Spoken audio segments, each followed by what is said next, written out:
Hermanos, que la paz del Señor esté con ustedes. Es un gusto saludarles una vez más. Quiero invitarles a que tengamos siempre presente esto. Sin el Espíritu Santo es imposible alcanzar la santidad. Y por eso hemos de invocar todos los días al Divino Espíritu. Hemos de contar siempre con Él.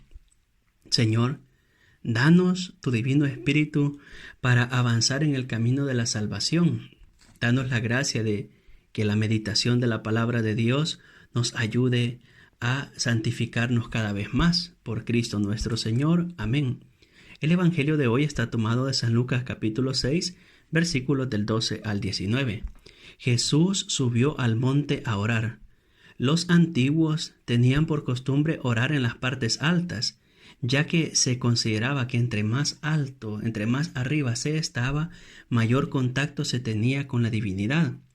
Este hecho es común en todas las religiones.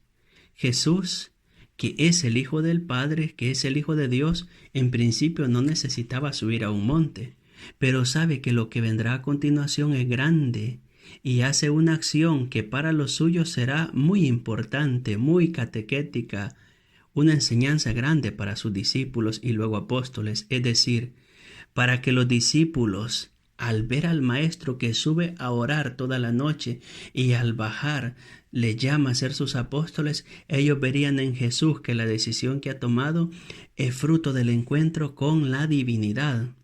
Nosotros, en la oración, subimos al monte de Dios. Nos encontramos con Él y por ello hemos de aprender a orar siempre y saber que nosotros en la oración nos acercamos a Dios, nos ponemos delante del Señor. Agrega Lucas, pasó la noche orando. Habla con el Padre en un diálogo de amor. Sin duda en esta conversación también aparecimos nosotros y el hecho de que un día seríamos llamados por Dios en el bautismo para luego ser enviados a anunciar el Evangelio. Y al hacerse de día, llamó a sus discípulos. Ojo a este detalle. Jesús llama a los suyos al hacerse de día, porque serán hijos de la luz, serán testigos de la luz del Evangelio de Cristo resucitado. El que los llame aquella mañana hace referencia al día de Yahvé del que se habla en el Viejo Testamento. Se hace referencia al día de la resurrección, a la mañana de la resurrección. Lucas agrega el nombre de los 12, pero antes hace una distinción. Primero Jesús llama a los discípulos y de entre los discípulos elige a 12, a los que llama apóstoles. Aquel día también fuimos llamados nosotros a la santidad, a formar parte del reino de Dios. Fuimos llamados a ser testigos de Cristo resucitado, de Cristo vivo y glorioso.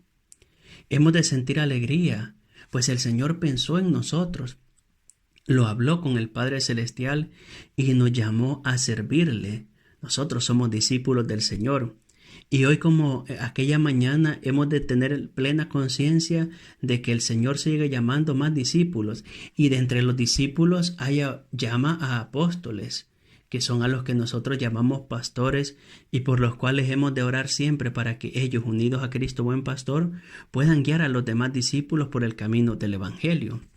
Por otra parte, en este mes de la Biblia que estamos celebrando, después de la reflexión de la palabra, yo voy diciendo alguna idea de la Biblia. Hoy quiero invitarles a leer la Biblia todos los días y ojalá fuera en familia. Pero para poder leer la Biblia y en familia es importante que en nuestra casa constituyamos un pequeño altar para la palabra de Dios. Fuera bueno que nosotros, cristianos católicos en casa, tengamos un altar dedicado a la palabra, un altar dedicado a la oración. Los antiguos subían a las montañas para sentir la cercanía de la divinidad. Nosotros no tenemos que subir montañas, a no ser por deporte, por turismo o por diversión. Nosotros podemos reunirnos en torno a la palabra, leer la palabra, orar con la palabra y saber que ahí Dios nos va a hablar en la palabra. Por ello insisto en tener un pequeño altar en casa dedicado a la palabra, dedicado a la oración.